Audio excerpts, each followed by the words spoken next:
ಬಂಧುಗಳೇ, ಹೇಗಿದ್ದೀರಿ ಎಲ್ಲರೂ? ಓಂ ನಮಃ ಶಿವಾಯದ ಮತ್ತೊಂದು ವಿಡಿಯೋಗೆ ನಿಮ್ಮೆಲ್ಲರಿಗೂ ಸ್ವಾಗತ. ಇವತ್ತಿನ ವಿಡಿಯೋದಲ್ಲಿ ನಾವು ಹೆಣ್ಮಕ್ಳುಗಳು ನಮ್ಮ ಅಡುಗೆ ಮನೆಯಲ್ಲಿ ಪಾಲಿಸಬೇಕಾದಂತಹ ಕೆಲವೊಂದು ನಿಯಮಗಳು ಯಾವ್ಯಾವುದು ಅನ್ನೋದನ್ನು ಈ ವಿಡಿಯೋದಲ್ಲಿ ನಾನು ನಿಮ್ಮೆಲ್ಲರಿಗೂ ತಿಳಿಸ್ತಾ ಇದ್ದೀನಿ. ಯಾರ್ಯಾರು ನನ್ನ ಚಾನಲ್ನ ಇನ್ನೂ ಸಬ್ಸ್ಕ್ರೈಬ್ ಮಾಡಿಲ್ಲ, ದಯವಿಟ್ಟು ನನ್ನ ಚಾನಲ್ನ ಸಬ್ಸ್ಕ್ರೈಬ್ ಮಾಡಿ. ರಾತ್ರಿ ಉಳಿದ ಅನ್ನದಿಂದ ನಾವು ಈ ಒಂದು ಸಣ್ಣ ಕೆಲಸ ಮಾಡಿದರೆ ನಮ್ಮನೆಯಲ್ಲಿರುವಂತಹ ದಾರಿದ್ರ್ಯ ದೂರವಾಗುತ್ತೆ. ಹೌದು, ನಮ್ಮ ಹಿರಿಯರು ಹೇಳಿದ ಒಂದು ಅದ್ಭುತವಾದ ವಿಧಾನ ಇದು ಅಂತಲೇ ಹೇಳಬಹುದು. ನಾವು ಎಷ್ಟೇ ದುಡ್ಡು ಸಂಪಾದನೆ ಮಾಡಿದರೂ ಸಹ ನಮ್ಮ ಕೈನಲ್ಲಿ ₹1 ಕೂಡ ನಿಲ್ತಾ ಇಲ್ಲ ಅಂದರೆ ರಾತ್ರಿ ಎಲ್ಲರೂ ಊಟ ಮಾಡಿದ ನಂತರ ನಾವು ಮಾಡುವ ಈ ಒಂದು ತಪ್ಪು ಮುಖ್ಯ ಕಾರಣ ಆಗುತ್ತೆ ಅಂತಲೇ ಹೇಳಬಹುದು. ಮನೆಯ ಸದಸ್ಯರು ಊಟ ಮಾಡಿದ ನಂತರ ಯಾವ ಕೆಲಸ ಮಾಡಿದರೆ ಮಹಾಲಕ್ಷ್ಮಿ ದೇವಿ ಹಣ, ಸಂಪತ್ತು, ಐಶ್ವರ್ಯ ಶಾಶ್ವತವಾಗಿ ನಮ್ಮ ಮನೆಯಲ್ಲಿ ನೆಲೆಸುತ್ತೆ ಅಂತ ಈಗ ತಿಳಿಯೋಣ ಬನ್ನಿ. ಹಾಗಾದರೆ ಅದೇನು ಅಂತ ನೋಡೋದಾದರೆ, ಒಂದು ಮನೆ ಉದ್ಧಾರ ಆಗಬೇಕು ಅಂದರೆ ಆ ಮನೆಗೆ ಲಕ್ಷ್ಮೀ ದೇವಿಯ ಕೃಪೆ ಎಷ್ಟು ಮುಖ್ಯವೋ ಅದೇ ರೀತಿ ಅನ್ನಪೂರ್ಣೇಶ್ವರಿ ದೇವಿಯ ಕೃಪೆ ಸಹ ಅಷ್ಟೇ ಮುಖ್ಯವಾಗಿರುತ್ತದೆ. ಏಕೆಂದರೆ ಬರೀ ಚಿನ್ನ, ಸಂಪತ್ತು, ಹಣ ಇದ್ದರೆ ಹೊಟ್ಟೆ ತುಂಬಲ್ಲ. ಅನ್ನವಿಲ್ಲದ ಮನೆ ಮರುಭೂಮಿಗೆ ಸಮಾನ. ರಾತ್ರಿ ಉಳಿದ ಅನ್ನದಿಂದಲೇ ನಮ್ಮ ಜೀವನ ಬದಲಾಗುತ್ತೆ ಅಂದರೆ ನೀವು ನಂಬ್ತೀರಾ? ಹೌದು, ನಂಬಲೇಬೇಕು. ರಾತ್ರಿ ಊಟ ಮಾಡಿದ ನಂತರ ಮನೆಯ ಸದಸ್ಯರೆಲ್ಲರೂ ಊಟ ಮಾಡಿದ ನಂತರ ಅಡುಗೆ ಮನೆಯಲ್ಲಿ ಒಂದು ತುತ್ತಾದರೂ ಅನ್ನವನ್ನು ಇಟ್ಟು ಮಲಗಬೇಕು ಎಂದು ಆಗಿನಿಂದಲೂ ಹಿರಿಯರು ಹೇಳುತ್ತಾ ಬಂದಿದ್ದಾರೆ. ಇದಕ್ಕೆ ಕಾರಣ ಏನಂದರೆ, ಮಹಾಲಕ್ಷ್ಮಿ ದೇವಿಯು ರಾತ್ರಿ ಸಮಯ ಮನೆಗೆ ಪ್ರವೇಶ ಮಾಡಿ ಅಡುಗೆ ಕೋಣೆಯನ್ನು ಗಮನಿಸುತ್ತಾಳೆ. ನಮ್ಮ ಪೂರ್ವಿಕರು ಕೂಡ ನಮಗಾಗಿ ಏನಾದರೂ ಇಟ್ಟಿದ್ದಾರೆ ಎಂದು ಅಡುಗೆ ಕೋಣೆಯನ್ನು ಒಂದು ಸಲ ನೋಡುತ್ತಾರಂತೆ. ಆ ಸಮಯದಲ್ಲಿ ಅಡುಗೆ ಕೋಣೆಯು ಅನ್ನವಿಲ್ಲದೆ ಸಂಪೂರ್ಣ ಖಾಲಿಯಾಗಿದ್ದರೆ ನಮ್ಮ ಪೂರ್ವಿಕರ ಮನಸ್ಸಿಗೆ ನೋವಾಗುತ್ತದೆ. ಅಷ್ಟೇ ಅಲ್ಲದೆ ಅಡುಗೆ ಕೋಣೆ ಅನ್ನವಿಲ್ಲದೆ ಸಂಪೂರ್ಣ ಖಾಲಿಯಾಗಿದ್ದರೆ ಅದು ದಾರಿದ್ರ್ಯಕ್ಕೂ ಸಹ ಸಂಕೇತವಾಗುತ್ತದೆ. ಯಾರ ಮನೆಯಲ್ಲಿ ರಾತ್ರಿ ಸಮಯ ಅಡುಗೆ ಕೋಣೆಯಲ್ಲಿ ಅಲ್ಪವೂ ಆಹಾರ ಇರುವುದಿಲ್ಲವೋ ಅಂಥವರ ಮನೆಯಲ್ಲಿ ₹1 ದುಡ್ಡು ಕೂಡ ನಿಲ್ಲುವುದಿಲ್ಲ.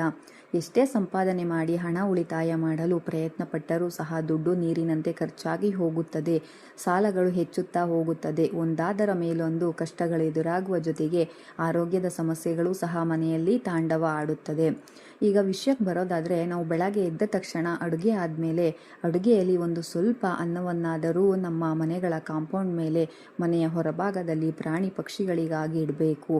ನಾವು ಇಟ್ಟಂತಹ ಅನ್ನವನ್ನು ಕಾಗೆಗಳು, ಶ್ವಾನಗಳು ಬಂದು ತಿಂದರೆ ನಮ್ಮ ಪೂರ್ವಿಕರು ಸಂತೃಪ್ತರಾಗುತ್ತಾರೆ. ಪಕ್ಷಿ ಪ್ರಾಣಿಗಳ ಮೂಲಕ ಹಿರಿಯರು ನಾವಿಟ್ಟ ಆಹಾರವನ್ನು ಸ್ವೀಕರಿಸುತ್ತಾರೆ. ಇದರಿಂದ ನಮ್ಮ ಕುಟುಂಬಕ್ಕೆ ಇರುವ ಪಿತೃಶಾಪ, ಪಿತೃದೋಷಗಳು ಕೂಡ ದಿನ ಕಳೆದಂತೆ ಕಡಿಮೆಯಾಗುತ್ತಾ ಹೋಗುತ್ತದೆ. ನಾವು ಅಡುಗೆ ಮಾಡಿದ ನಂತರ ಮನೆಯ ಹೊರಭಾಗದಲ್ಲಿ ಇಟ್ಟ ಅನ್ನವನ್ನು ಗೋಮಾತೆ ಏನಾದರೂ ಬಂದು ಸ್ಪಷ್ಟ ಮಾಡಿ ತಿಂದರೆ ಸಕಲ ದೇವತೆಗಳ ಅನುಗ್ರಹ ನಮ್ಮ ಮನೆಗೆ ಪ್ರತಿನಿತ್ಯ ಸಿಗುತ್ತದೆ. ಬೇಕಾದರೆ ನೀವು ಸಹ ಈ ಒಂದು ವಾರ ಈ ಥರ ಮಾಡಿ ನೀವು ಸಹ ಗಮನಿಸಿ. ಒಂದು ಸಲ ನೀವು ನಿರ್ದಿಷ್ಟ ಸಮಯದಲ್ಲಿ ಮನೆಯ ಹೊರಭಾಗ ಆಹಾರ ಇಡಲು ಆರಂಭಿಸಿ. ಅದೇ ಸಮಯಕ್ಕೆ ಸರಿಯಾಗಿ ನಿಮ್ಮ ಮನೆ ಮುಂದೆ ಗೋಮಾತೆಯು ಬಂದು ನಿಲ್ಲುತ್ತಾಳೆ. ಪ್ರತಿನಿತ್ಯ ರಾತ್ರಿ ಸಮಯ ಒಂದು ತುತ್ತು ಅನ್ನವನ್ನು ಅಡುಗೆ ಮನೆಯಲ್ಲಿ ಎತ್ತಿಡಬೇಕು. ನೀವು ರಾತ್ರಿ ಇಟ್ಟ ಅನ್ನವನ್ನು ಬೆಳಗ್ಗೆ ಎದ್ದ ನಂತರ ಮನೆಯ ಹೊರಭಾಗಕ್ಕೆ ಇಟ್ಟರೆ ಪಕ್ಷಿ ಪ್ರಾಣಿಗಳ ಮೂಲಕ ಮನೆಗೆ ದೇವರ ಅನುಗ್ರಹ ಪ್ರವೇಶ ಮಾಡುತ್ತದೆ. ನೀವು ಇಟ್ಟಂತಹ ಅನ್ನವನ್ನು ತಿಂದು ಗೋಮಾತೆ, ಶ್ವಾನ ಅಥವಾ ವಿವಿಧ ಪಕ್ಷಿಗಳು ನಿಮ್ಮ ಕುಟುಂಬಕ್ಕೆ ಒಳಿತಾಗಲಿ ಎಂದು ಹರಸುತ್ತವೆ. ಬೆಳಗ್ಗೆ ಎದ್ದು ಮಾಡುವ ಅನ್ನವನ್ನಾದರೂ ಸರಿ, ರಾತ್ರಿ ಮಾಡಿದಾಗ ಅಡುಗೆಯಲ್ಲಿ ಉಳಿದ ಅನ್ನವನ್ನಾದರೂ ಸರಿ, ಒಂದು ಪಕ್ಷಿ ಅಥವಾ ಪ್ರಾಣಿಗೆ ಸಾಕಾಗುವಷ್ಟು ಆಹಾರವನ್ನು ಪ್ರತಿನಿತ್ಯ ಮನೆಯ ಹೊರಭಾಗದಲ್ಲಿ ಪೂರ್ವಿಕರನ್ನು ನೆನೆದು, ಮಹಾಲಕ್ಷ್ಮಿ ಅನ್ನಪೂರ್ಣೇಶ್ವರಿ ದೇವಿಯನ್ನು ನೆನೆದು ಇಡಲು ಆರಂಭಿಸಿ. ಈ ಸಣ್ಣ ಉಪಾಯದಿಂದ ನಿಮ್ಮ ಪತಿ ಎಷ್ಟೇ ಕಷ್ಟದಲ್ಲಿದ್ದರೂ ಸಹ ಮಹಾಲಕ್ಷ್ಮಿ ದೇವಿಯ ಕೃಪೆ ಸಿಗುತ್ತದೆ. ನೀವು ಪ್ರತಿದಿನ ಮಾಡುವ ಉದ್ಯೋಗದಿಂದ, ವ್ಯಾಪಾರದಿಂದ, ಅವರ ಆಲೋಚನೆಗಳಿಂದ ಮನೆಗೆ ನಿರಂತರವಾಗಿ ಧನಾಗಮನವಾಗುತ್ತದೆ. ದುಡ್ಡಿನ ಸಮಸ್ಯೆಗಳು ಕ್ರಮೇಣವಾಗಿ ಮನೆಯಲ್ಲಿ ನಿಲ್ಲುತ್ತವೆ. ಸಂಪಾದನೆ ಮಾಡಿದ ಹಣ ಮತ್ತಷ್ಟು ವೃದ್ಧಿಯಾಗಿ ಸಾಲಗಳಿಂದ ಹೊರಬರುತ್ತೀರಿ. ಇನ್ನು ಅಪಾರ್ಟ್ಮೆಂಟ್ಗಳಲ್ಲಿ ಇದ್ದು ಈ ಕೆಲಸವನ್ನು ಮಾಡಲು ಸಾಧ್ಯ ಆಗದಿದ್ದವರು ವಾರದಲ್ಲಿ 2 ರಿಂದ 3 ಬಾರಿಯಾದರೂ ಸಹ ಪಕ್ಷಿ ಪ್ರಾಣಿಗಳನ್ನು ಹುಡುಕಿ ಅವುಗಳು ಇರುವ ಜಾಗಕ್ಕೆ ಹೋಗಿ ಆಹಾರವನ್ನು ನೀಡುತ್ತಾ ಬನ್ನಿ. ಮಾರ್ವಾಡಿ ಸೇಟುಗಳು ಈ ಕೆಲಸವನ್ನು ಚಾಚು ತಪ್ಪದೆ ವಂಶಪಾರಂಪರ್ಯವಾಗಿ ಮಾಡುತ್ತಾ ಬಂದಿದ್ದಾರೆ. ಅದಕ್ಕಾಗಿ ಅವರು ಯಾವ ಕೆಲಸ ಮಾಡಿದರೂ ಸಹ ದುಡ್ಡಿನ ಮಳೆಯೇ ಆಗುತ್ತೆ. ಕೇವಲ ಒಂದು ತುತ್ತು ಅನ್ನವನ್ನು ಪ್ರಾಣಿ ಪಕ್ಷಿಗಳಿಗೆ ಇಟ್ಟರೆ ದುಡ್ಡು ಬರುತ್ತದೆಯಾ? ಅಂತ ನೀವು ಅನ್ಕೋಬಹುದು. ಹೌದು, ಹಣದ ವಿಚಾರದಲ್ಲಿ ಶಿಸ್ತನ್ನು ಪಾಲಿಸುತ್ತಾ ಬರುತ್ತದೆ. ಮನೆಯಲ್ಲಿ ಎಲ್ಲಿ ಬೇಕೆಂದರೆ ಅಲ್ಲಿ ಚಿಲ್ಲರೆ ನಾಣ್ಯವನ್ನು ಅಥವಾ ನೋಟುಗಳನ್ನು ಇಡಲು ಒಂದು ಪ್ರತ್ಯೇಕವಾದ ಜಾಗವನ್ನು ಮಾಡಿ ಆ ಜಾಗದಲ್ಲಿಯೇ ದುಡ್ಡನ್ನು ಎತ್ತಿಡಬೇಕು. ರಾತ್ರಿ ಊಟ ಆದ ನಂತರ ಸ್ತ್ರೀಯರು ಅಡುಗೆ ಕೋಣೆಯಲ್ಲಿರುವ ಎಲ್ಲ ಪಾತ್ರೆಗಳನ್ನು ತೊಳೆದು ಅಡುಗೆ ಮನೆಯನ್ನು ಸ್ವಚ್ಛವಾಗಿ ಸುಂದರವಾಗಿ ಇಡಬೇಕು. ಬೆಳಗ್ಗೆ ಎದ್ದ ನಂತರ ಅಡುಗೆ ಮನೆಗೆ ಬಂದಾಗ ಯಾವುದೇ ಎಂಜಲು ತಟ್ಟೆ ಪಾತ್ರೆಗಳು ಸಹ ಅಡುಗೆ ಮನೆಯಲ್ಲಿ ಇರಬಾರ್ದು.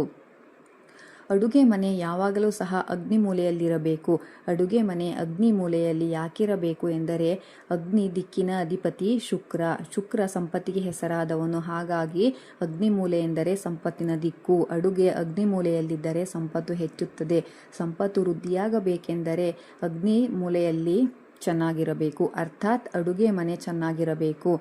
ಮನೆಯಲ್ಲಿ ಅನಾರೋಗ್ಯ ನೆಗೆಟಿವಿಟಿ ಹೆಚ್ಚಾಗಿದ್ದರೆ ಅಡುಗೆ ಮನೆ ಸಿಂಕ್ನ ಕೆಳಭಾಗದಲ್ಲಿ ಹಳದಿ ಬಣ್ಣವನ್ನು ಬಳಿಯಬೇಕು. ಇದರಿಂದ ನಕಾರಾತ್ಮಕ ಶಕ್ತಿ ಮನೆಯಲ್ಲಿ ಕಡಿಮೆಯಾಗುತ್ತದೆ.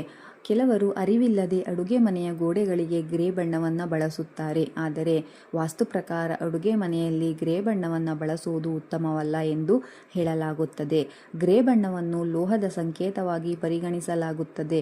ಲೋಹವು ಅಗ್ನಿಯ ತಾಪದಲ್ಲಿ ಕರಗುವ ಸ್ವಭಾವ ಹೊಂದಿದೆ. ಆದ್ದರಿಂದ ಅಡುಗೆ ಮನೆಯಲ್ಲಿ ಈ ಬಣ್ಣ ಹೆಚ್ಚು ಇದ್ದರೆ ಮನೆಯಲ್ಲಿರುವ ಸಮೃದ್ಧಿ ನಿಧಾನವಾಗಿ ಕಡಿಮೆಯಾಗುತ್ತದೆ ಎಂಬ ನಂಬಿಕೆ ಇದೆ. ಇದರಿಂದ ಆರ್ಥಿಕ ಸಮಸ್ಯೆಗಳು ಎದುರಾಗುವ ಸಾಧ್ಯತೆಯೂ ಸಹ ಇದೆ ಎಂದು ಹಿರಿಯರು ಹೇಳುತ್ತಾರೆ. ಅದೇ ರೀತಿಯಾಗಿ ಅಡುಗೆ ಮನೆಯಲ್ಲಿ ನೀಲಿ ಬಣ್ಣವನ್ನು ಸಹ ಬಳಸಬಾರದು ಎಂದು ವಾಸ್ತುಶಾಸ್ತ್ರದಲ್ಲಿ ಸೂಚಿಸಲಾಗಿದೆ. ನೀಲಿ ಬಣ್ಣವು ನೀರಿನ ತತ್ವವನ್ನು ಸೂಚಿಸುತ್ತದೆ. ನೀರು ಮತ್ತು ಅಗ್ನಿ ಪರಸ್ಪರ ವಿರುದ್ಧ ತತ್ವಗಳಾಗಿರುವುದರಿಂದ ಅಗ್ನಿಯ ಸ್ಥಳವಾದ ಅಡುಗೆ ಮನೆಯಲ್ಲಿ ನೀರಿನ ತತ್ವವನ್ನು ಸೂಚಿಸುವ ಬಣ್ಣವನ್ನು ಬಳಸುವುದು ತಪ್ಪಿಸಬೇಕು. ಹೀಗಾಗಿ ಅಡುಗೆ ಮನೆಯಲ್ಲಿ ಗ್ರೇ ಮತ್ತು ನೀಲಿ ಬಣ್ಣಗಳನ್ನು ತಪ್ಪಿಸಿ ಶುಭಕರವಾದ ಬಣ್ಣಗಳನ್ನು ಬಳಸುವುದು ಉತ್ತಮ ಎಂದು ಹೇಳಲಾಗುತ್ತದೆ. ಮನೆಯಲ್ಲಿ ದವಸ ಧಾನ್ಯಗಳ ಕೊರತೆ ಎದುರಾಗುತ್ತಿದೆ ಎಂದು ಚಿಂತಿಸಬೇಕಾಗಿಲ್ಲ. ಅಂತಹ ಸಂದರ್ಭಗಳಲ್ಲಿ ಶುಕ್ರವಾರದ ದಿನ ಅಗ್ನಿದೇವರಿಗೆ ಭಕ್ತಿಯಿಂದ ಪೂಜೆ ಸಲ್ಲಿಸಿ ತುಪ್ಪವನ್ನು ನೈವೇದ್ಯವಾಗಿ ಅರ್ಪಿಸಬೇಕು. ಆ ನೈವೇದ್ಯವನ್ನು ಮನೆಯ ಈಶಾನ್ಯ ದಿಕ್ಕಿನಲ್ಲಿ ಇಟ್ಟರೆ ದಾರಿದ್ರ್ಯ ಕಡಿಮೆಯಾಗುತ್ತದೆ. ಇದರಿಂದ ಮನೆಯಲ್ಲಿ ನಿಧಾನವಾಗಿ ಸಮೃದ್ಧಿ ಬರುತ್ತದೆ ಮತ್ತು ಕುಟುಂಬ ಅಭಿವೃದ್ಧಿಯನ್ನು ಕಾಣಲು ಆರಂಭವಾಗುತ್ತದೆ. ಬೆಳಗ್ಗೆ ಎದ್ದ ತಕ್ಷಣ ನೇರವಾಗಿ ಅಡುಗೆ ಮನೆಗೆ ಹೋಗಬಾರದು. ಕೈಕಾಲುಗಳನ್ನು ತೊಳೆದುಕೊಂಡು ಅಥವಾ ಸ್ನಾನ ಮಾಡಿದ ನಂತರವೇ ಅಡುಗೆ ಮನೆಗೆ ಪ್ರವೇಶ ಮಾಡಿ.